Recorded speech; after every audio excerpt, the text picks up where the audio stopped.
Coup d'œil sur l'actu avec l'invité des regards. Et nous sommes de retour sur Radio Anthropocène en direct dans Regard sur l'actualité pour le coup d'œil sur l'actu de Franck Undegla. Alors déjà juste on voulait s'excuser auprès de nos auditeurs pour les quelques petits problèmes techniques que l'on a eu pendant la première partie de l'émission et pour la qualité du son pas optimale que l'on vous propose aujourd'hui. En tout cas, bonjour et bienvenue sur Radio Anthropocène. Franck Undegla, merci d'avoir accepté notre invitation. Oui, bonjour, merci beaucoup pour votre invitation. Alors Franck Undegla, vous êtes scénographe et designer, docteur en architecture et enseignant aux Beaux-Arts de Bordeaux et à l'école du patrimoine africain à Porto Novo au Bénin. Donc au cœur de la Biennale du design de Saint-Étienne, intitulée Bifurcation et dont le continent africain est un invité d'honneur, vous proposez une exposition nommée Singulier Pluriel. Alors pour commencer cet entretien, est-ce que vous pouvez nous dire en quelques mots comment l'idée de cette exposition est née et quel message souhaitiez-vous faire passer à travers celle-ci ? L'idée est née lors d'une conversation avec Olivier Péricot lors de la dernière biennale, l'avant-dernière maintenant, en 2019. À l'époque, la thématique des bifurcations était en réflexion au niveau de la Cité du Design. Donc on a eu une discussion assez informelle. Je lui parlais des recherches que je faisais sur les questions architecturales et urbaines dans certains pays d'Afrique.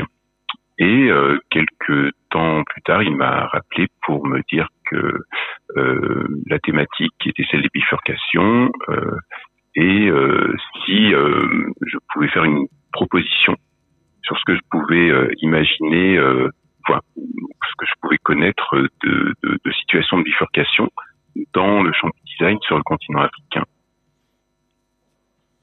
Alors très bien, Franck Undegla, merci pour cette première élément de réponse. On aimerait peut-être justement vous entendre sur le choix, sur le choix qui a été fait par la Biennale de design de préférer le terme de bifurcation à celui de transition. Qu'est-ce que cela a à nous dire de l'événement anthropocène dans lequel nous sommes déjà entrés et pourquoi préférer ce terme de bifurcation ? C'est vrai que en tant que commissaire, c'est un terme qui m'a été donné par la Biennale. Donc, je pense qu'Olivier Péricot pourra répondre de façon plus complète dessus, mais il me semble que le terme de bifurcation porte une charge, on va dire, dynamique et à la fois individuelle et collective. Qui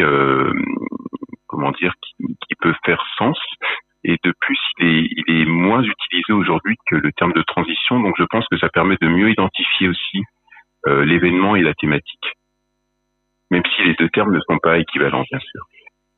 Oui, et on entend d'ailleurs que dans le terme de bifurcation, il y a peut-être une radicalité qui serait plus singulière, si je me le permets, ça va me permettre d'enchaîner directement avec la question suivante. Peut-être que vous pourriez nous expliciter un petit peu le choix du coup de l'exposition dont vous êtes commissaire, singulier au singulier et pluriel au pluriel.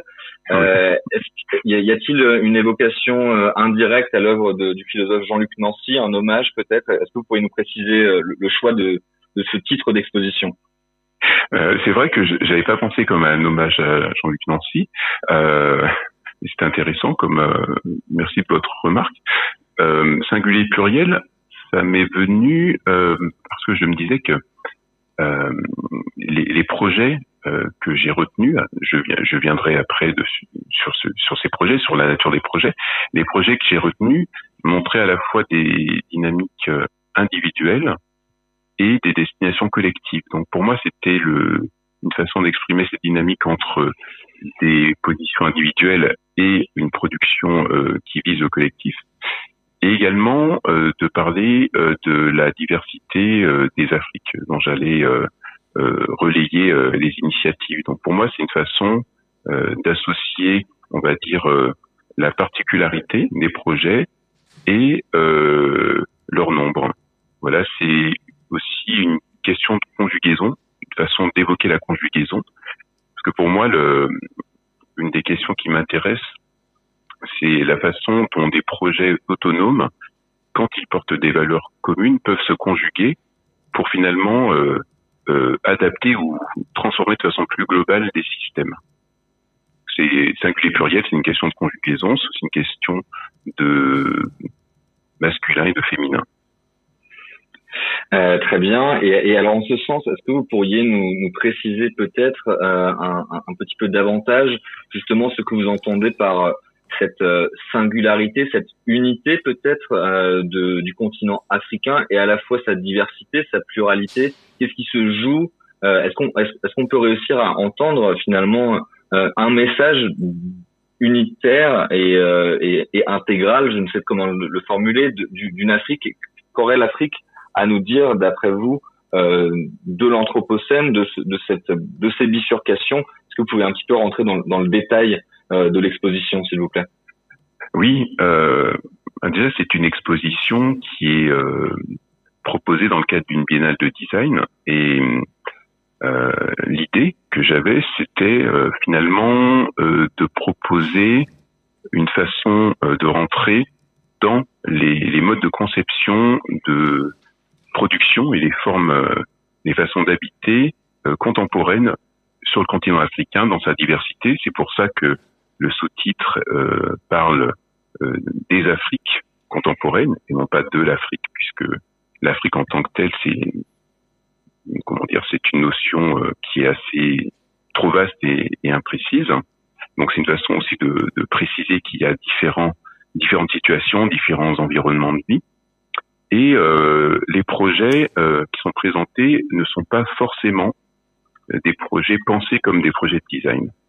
Je présente des différentes initiatives qui, par leur modalité d'élaboration, de formalisation et de socialisation, relèvent de processus de design, ou de processus à l'heure dans le champ du design, mais qui ne sont pas forcément envisagés par leurs concepteurs et conceptrices comme des projets de design. Donc c'est une façon d'étendre cette question du design, et aussi ce que je voulais, c'était de parler plus largement de la production du cadre de vie, que ça soit du point de vue de sa conception ou de sa mise en œuvre. Donc les projets que je présente sont assez divers par les champs dans lesquels ils s'inscrivent. On a des projets dans le domaine de l'agriculture et de la foresterie, de la santé individuelle et publique, des pratiques de mobilité, des modes de fabrication et de construction, des façons de transmettre des savoirs ou des ressources patrimoniales.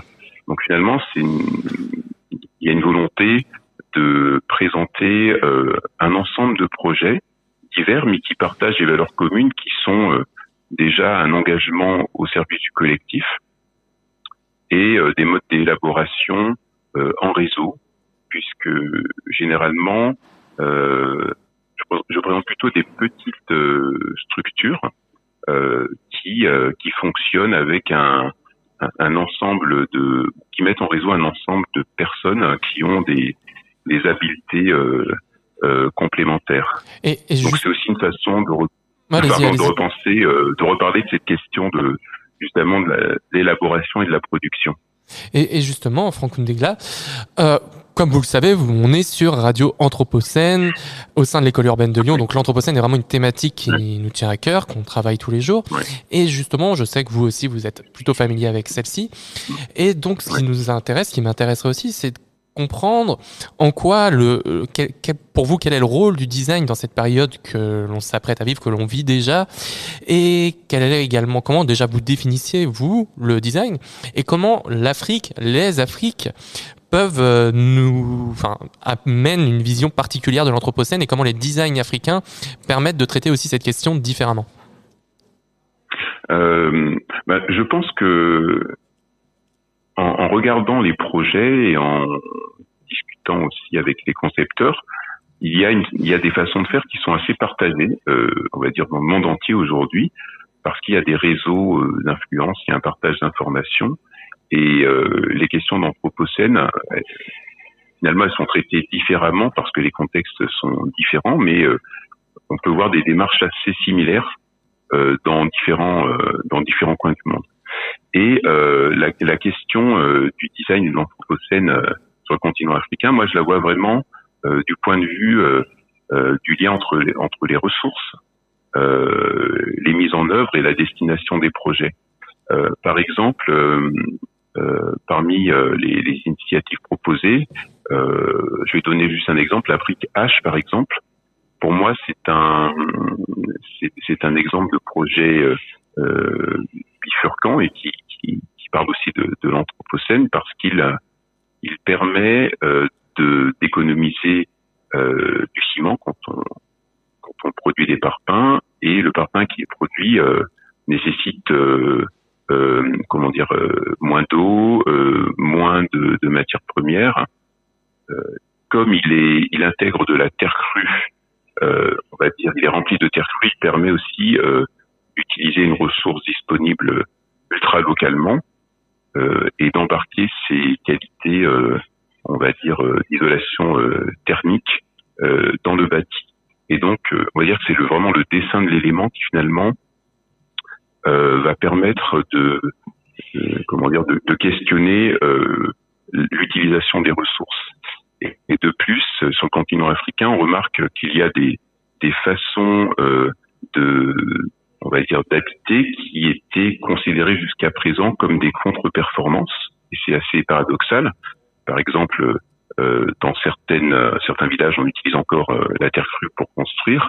Dans certaines villes, on pratique le hors-réseau urbain, pas par volonté, mais parce que c'est une nécessité liée au déficit d'équipement dans certaines zones, ou même on peut voir des modes d'occupation de l'espace public de type domestique qui sont valorisés aujourd'hui dans des pays européens, par exemple, et qui étaient considérés comme une forme de désordre auparavant. Donc, je pense que cette question d'anthropocène, elle concerne aussi bien l'utilisation des ressources, la façon d'élaborer les projets que réellement les modes de vie. Et de plus, pardon. Non, je vous en prie, je poursuivez. Oui, et de plus aujourd'hui, du fait que on va dire les plus jeunes sont en contact avec, on va dire, le monde entier, en tout cas certains réseaux, on voit vraiment des influences croisées entre, par exemple, ce qui peut se dérouler dans certains pays africains et d'autres pays qui peuvent connaître des mêmes conditions climatiques ou avec lesquels il y a certains liens culturels comme la Caraïbe. Donc il y a aussi des formes de réflexion globale sur les questions écologiques notamment qui traversent le continent africain et la diaspora aussi africaine, on va dire. Et alors, Franck Ndegla, vous parlez, je vais vous citer, je crois, c'est vous qui l'avez écrit dans le texte de présentation de l'exposition Singulier Pluriel. Vous dites, ils ont déjà bifurqué parce qu'ils expérimentent. Ils explorent des façons de produire des projets qui se situent entre des techniques d'adaptation et des stratégies de transformation plus globales des territoires. Tous ces usages hybrides et novateurs permettent de renouveler la façon dont les concepteurs interagissent avec la société. Alors, je cite ce passage car je trouve cela important de souligner peut-être que la spécificité, du moins de ce que je crois en comprendre, du design pensé avec l'Afrique, depuis l'Afrique, serait également le fait qu'elle valorise l'importance du faire, du geste, d'une forme peut-être d'artisanat qui irait plus loin que la seule standardisation occidentale et moderne, avec un design qui tienne compte de la singularité des cas et des pratiques, également du fait de la nécessité de ressources qui sont rares. Est-ce cela le message des Afriques et est-ce cela dont on peut également s'inspirer pour penser une bifurcation, mais cette fois-ci depuis en Europe ou en Occident à minima? Oui, en tout cas, ce que vous dites est important. En tout cas, c'est ce que j'ai souhaité montrer dans l'exposition. Quand on prend par exemple la marque Karenji à Madagascar, qui est une marque automobile, mais qui n'est pas uniquement réduite à de la fabrication automobile, mais qui est plus largement un réseau on va dire, de production diverses, qui va de l'agriculture au recyclage des textiles, à l'hôtellerie, on a une automobile qui cristallise un réseau, en quelque sorte, et cette automobile est complètement déstandardisée, c'est-à-dire qu'on n'est pas dans l'illusion de vouloir produire un élément de mobilité sérielle. On est dans une automobile qui se fabrique pratiquement à la demande, en petite quantité, donc pour répondre à un besoin de mobilité. Et cette façon de produire une automobile à quelques dizaines d'exemplaires par an, c'est une façon de montrer qu'il n'y a pas besoin de produire beaucoup pour diffuser largement un produit, mais au contraire de regarder quels sont les besoins locaux et de produire en conséquence. Pour moi, c'est un exemple d'une façon de déstandardiser l'automobile, et de plus la CarEngie a une forme qui est une sorte de d'image un peu stéréotypée de l'automobile. Donc quand on la voit, c'est vraiment la bagnole, l'image de la bagnole dessinée à la règle. Et ça aussi, en termes de signes, c'est très important, puisqu'on n'est pas dans le design automobile actuel. On est dans quelque chose de beaucoup plus, beaucoup plus simple, mais qui correspond à la fois à une certaine image de l'automobile et qui indique que c'est un véhicule qui va remplir des besoins essentiels. Et alors, justement, Franck Houndegla, on peut s'intéresser peut-être aux critiques qui seraient apportées au design occidental à minima aujourd'hui, et essayer de penser avec vous peut-être les bifurcations à opérer pour le design lui-même. On le sait, et vous le dites, nous vivons dans un monde en Occident d'objets standardisés, copiés, sériels, dans lequel également nous connaissons l'obsolescence programmée des objets qui sont condamnés à une forme de désuétude très rapide. Et à l'inverse, l'exemple que vous donniez de ces automobiles fabriquées à Madagascar c'est celui d'un monde beaucoup plus je ne sais comment le dire, mais d'objets dans lesquels il y a un geste, comme je le disais juste avant. Et alors, j'aimerais peut-être vous entendre sur le modèle de développement africain de ces Afriques qu'on peut penser à partir de ces objets qui sont hybridés. Vous le disiez également que, en fait, en Afrique, il faudrait pas non plus avoir une vision romantique de ces choses-là, puisque c'est une nécessité. C'est une nécessité pour ce territoire que de faire d'opérer de cette sorte-là. Ainsi, j'aimerais vous interroger sur la suite de cette dynamique avec le développement et l'essor de ces espaces. Comment penser un développement qui tienne compte des critiques apportées au design occidental et à la fois de l'essor d'une certaine qualité de vie dans ces espaces? Oui, moi il y a un terme que j'aime bien qui est celui de design de situation, de design contextuel, même si par nature le design doit être un design de situation. Ça traduit le fait que des concepteurs finalement, avec leurs outils de projet, de projection, leur façon de concevoir, vont répondre à une question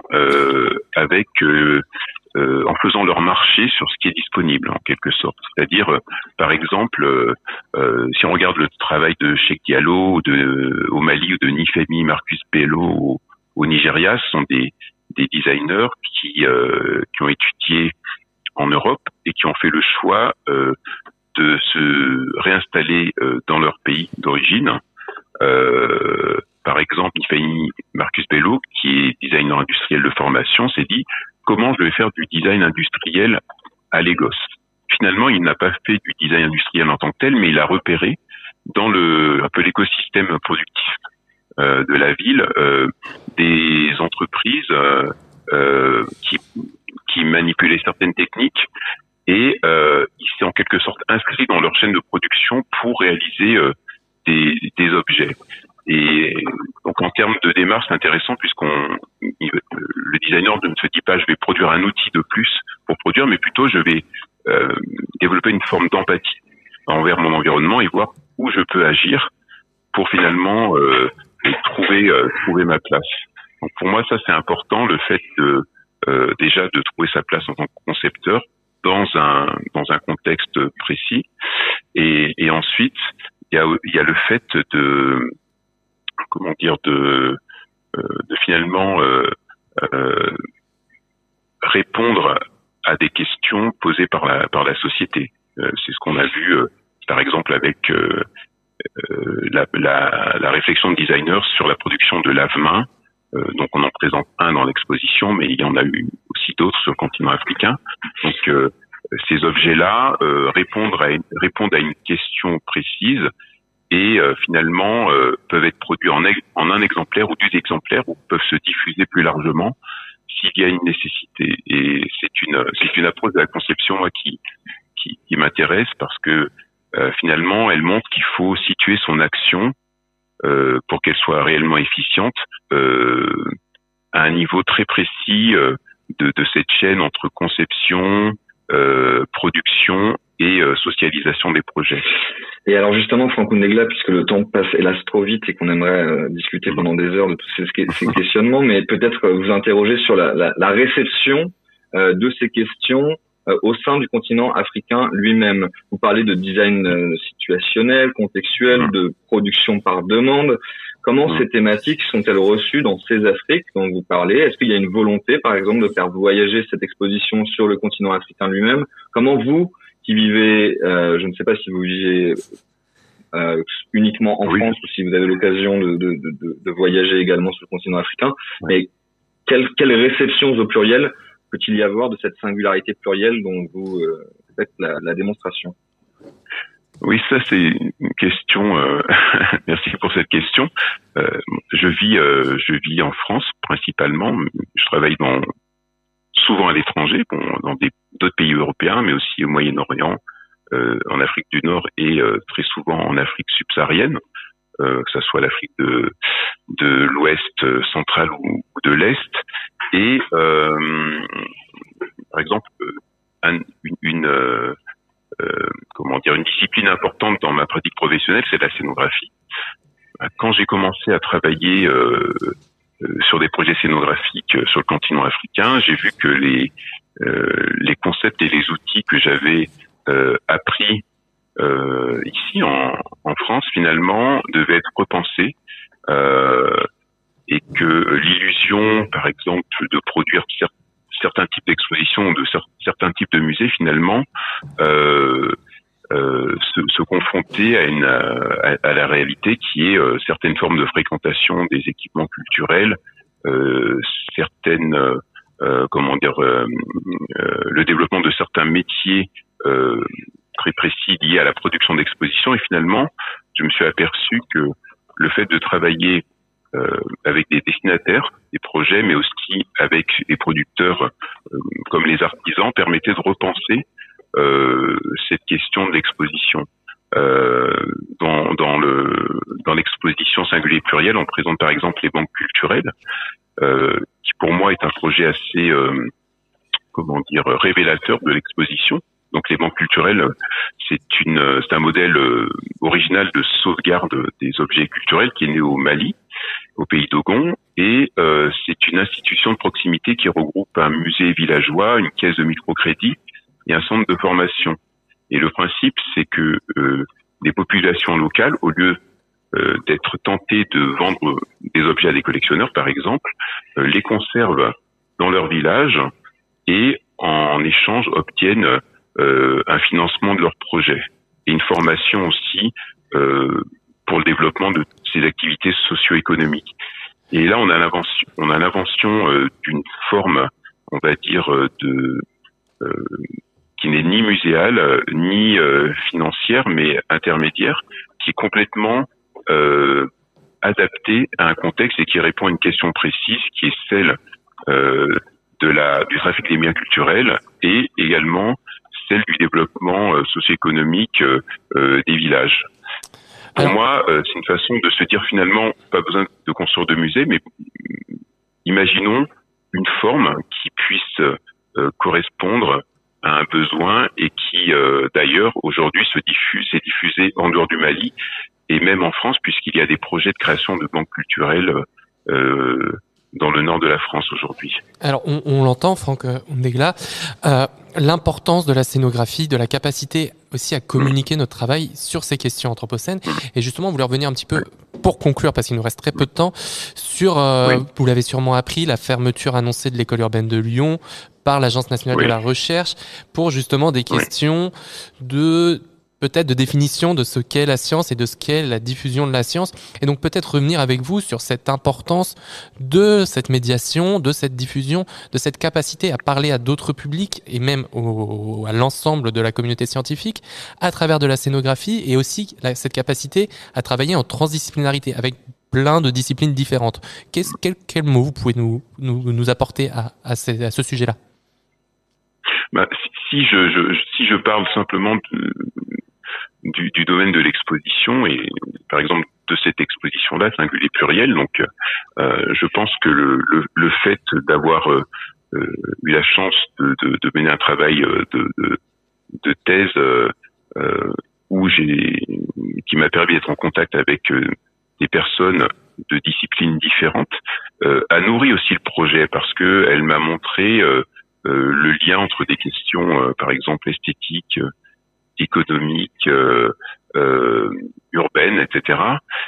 Et je pense que cette pluridisciplinarité, transdisciplinarité est absolument essentielle pour produire des projets, on va dire, originaux, en tout cas pour développer des points de vue originaux.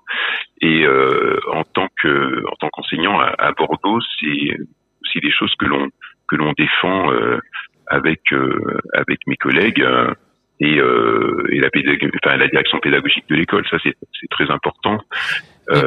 On mène justement des projets de recherche avec aussi bien des laboratoires de recherche sur le son, l'acoustique qu'avec l'école d'architecture par exemple. En tout cas, merci beaucoup Franck Ndegla. On s'excuse, mais l'interview doit toucher à sa fin parce qu'on est pris par le temps et que tous nos collègues nous attendent pour l'émission qui suit. Merci beaucoup de nous avoir accompagnés dans Regard sur l'actualité. Je rappelle que vous êtes commissaire de l'exposition Singulier Pluriel qui se tient en ce moment même à la Biennale du Design de Saint-Étienne. Bonne journée et à bientôt sur Radio Anthropocène. Merci beaucoup. À bientôt. Au revoir.